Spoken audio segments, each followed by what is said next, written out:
Bonjour ou bonsoir selon votre situation géographique. C'est le moment de vous présenter le journal parlé en langue française et l'édition de la soirée à la présentation Raymond Prosper Nyonguru. Voici d'abord les grands titres.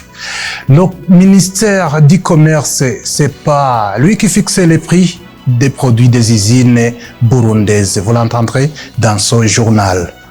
Les chercheurs qui font les études statistiques doivent être facilités et les données doivent être rendues publiques. Ce n'était que les grands titres. Dans quelques instants, le développement de tous ces titres. Raymond Prosper Nyonguru, encore une fois, bienvenue dans ce journal. Je vous le disais tantôt, c'est pas le ministère du Commerce qui fixe les prix des produits des usines burundaises. Cela a été dit par la ministre du Commerce, Madame Marie-Chantal Nijimberi. Non, ce n'est pas le ministère du Commerce qui fixe les différents prix des produits des usines. Ce que nous faisons, c'est juste s'assurer que ces usines fixent des prix raisonnables qui ne défavorisent pas les usines ainsi que les clients qui sont les peuples burundais. Sinon, les usines tiennent compte de leurs prix de production et fixent les prix en conséquence. En plus, ces usines ne peuvent pas fixer des prix insensés envers leurs clients. Il faut noter que plus les coûts de production sont élevés, plus ces usines sont obligées de monter les prix pour qu'elles continuent d'exister sans faillite. Ce sont les propos de Madame la ministre du Commerce.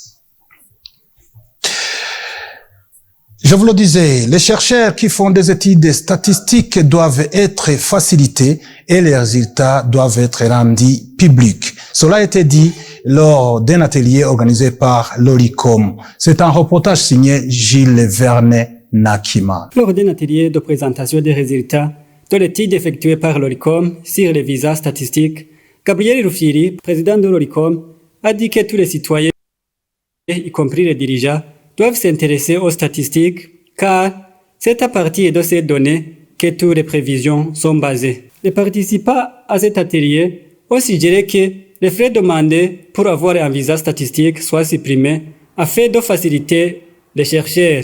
Selon Nyongabo Gilbert, chercheur et professeur de l'université, qui a effectué cette étude, a recommandé que ce qui demande l'autorisation de faire des études statistiques doit être facilité et que les résultats obtenus soient rendus publics. Le visa statistique, c'est une autorisation qui est donnée par l'autorité compétente pour collecter les données en rapport avec les enquêtes et les recherches qui suivent des normes des méthodes internationales. Alors, le retard, il a plus ou moins deux conséquences qui sont très nuisibles. La première, c'est que ce retard peut, par exemple, pouvait produire des résultats et vous allez constater que le phénomène que vous avez étudié, il a complètement disparu. La deuxième chose aussi, c'est que ce retard, si c'est un projet, alors comment est-ce que vous allez avoir un financement? Si c'est dans une étude que vous faites dans le cadre d'un projet, comment est-ce que vous allez justifier que, par exemple, on a besoin de tant de fonds pour aller pour les étapes suivantes? Alors, il faut savoir que les données d'enquête suivent, on va dire, elles sont nécessaires. On a dit que ces événements seront nécessaires pour le processus de planification, budgétisation, suivi, évaluation. Et ça, c'est très nécessaire. Donc, c'est très important d'avoir des données fiables, de les protéger aussi. Mais aussi, c'est très important d'avoir des procédures allégées pour aller plus rapidement et avoir des impacts qui sont en temps réel, on va dire, exécutables. Signalons que, selon la nouvelle loi déjà décrétée, les études qui sont dans le cadre des projets de recherche qui ne sont pas d'envergure nationale peuvent être considérés comme des projets sans autorisation. Parlons cette fois-ci de la société. Les anciens habitants du site Sokarti de la zone Kamenge ont quitté ce site et ont emporté avec eux les portes, fenêtres et les tuiles de ces maisons dans lesquelles ils vivaient. Suivez.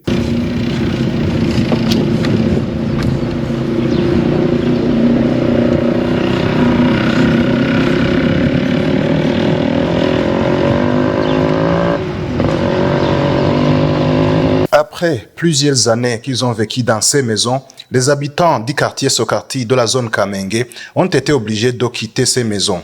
Le constat est qu'aucune de ces maisons n'a ni porte ou fenêtre. Un des anciens habitants qui vivait dans ce quartier Sokarti et qui venait de passer une longue période à l'hôpital et qui, à son retour, s'est retrouvé sans abri, a dit à BTV que les anciens habitants de ce quartier sont partis avec les portes et fenêtres parce que c'est eux qui les avaient achetées.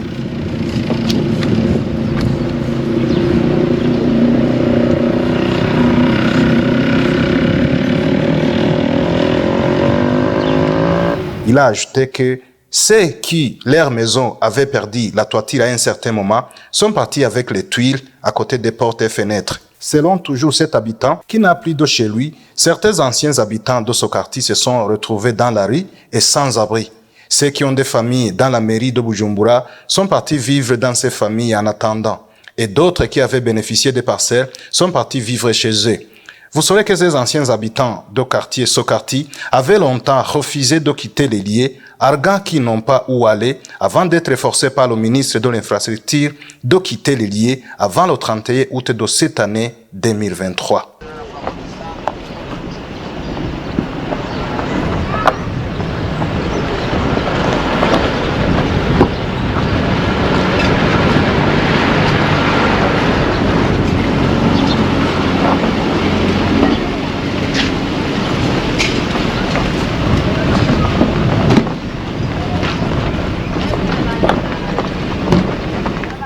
C'est un reportage signé Benoît Sindaïguanya lors d'une distribution des cahiers envers des écoliers qui vont bientôt commencer les années scolaires 2023-2024. La Fondation Salama a procédé à la distribution du matériel scolaire aux élèves orphelins et démunis de la zone Buyenzi ce jeudi le 31 août 2023. C'était dans le cadre de renforcement de la culture de la fraternité, comme l'a indiqué Pascal Ntamukunzi, le représentant légal de cette fondation. Igihugu gitaye umuco kiba kigomba kuzimangana na y'imico n'akaranga by'abarundi. Un pays qui perd sa culture est comme un pays mort. La culture burundaise nous invite à nouer de la fraternité. C'est pourquoi la Fondation Salama, nous avons pensé à faire une contribution à l'endroit des écoliers pour qu'il n'y avait plus d'abandon des écoliers sinistrés. Kuko atamwana numwe akwiriye guhebeshwa ishure n'ubukene. Aimé Laurentine Kanyana, ombudsman Burundi, qui a rehaussé cette activité, a demandé à ses enfants bénéficiaires de son matériel de les utiliser correctement car ce sont eux que le pays attend au service de la nation.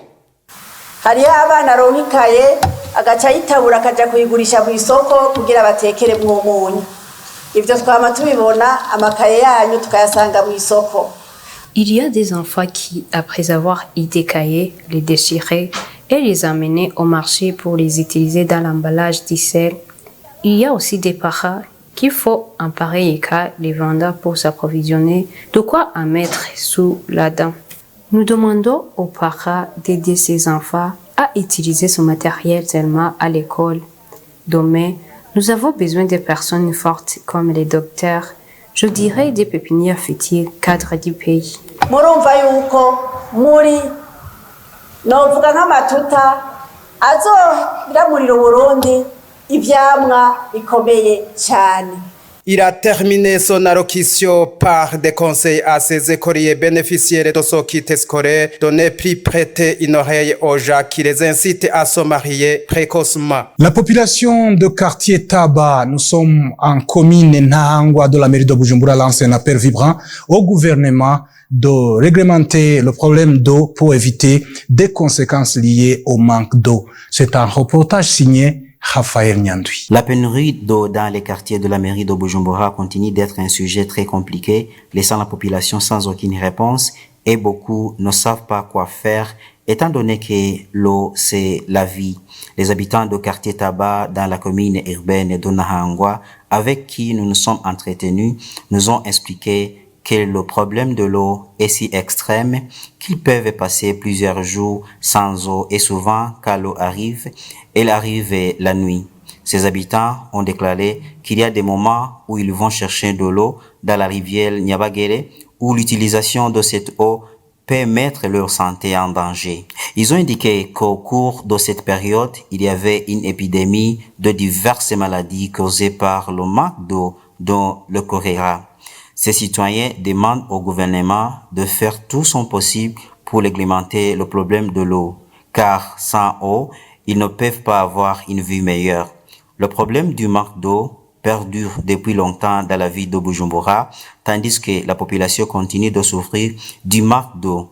D'autre part, la Régie des eaux a écrit le 23 août de cette année à 14h36 un tweet disant que les entreprises de Kinju ainsi que le Life et d'autres particuliers qui puisent de l'eau à titre commercial contribuent grandement à cette pénurie car elle provoque une diminution du débit de cette eau. Voilà. C'est par ici que nous mettons un point final à ce journal. Je remercie vous tous qui étaient en train de suivre ce journal. Vraiment, Prosper Nyong'o qui vous l'a présenté. Je vous souhaite de passer un bon moment en compagnie de votre télévision préférée, BTV. À la prochaine.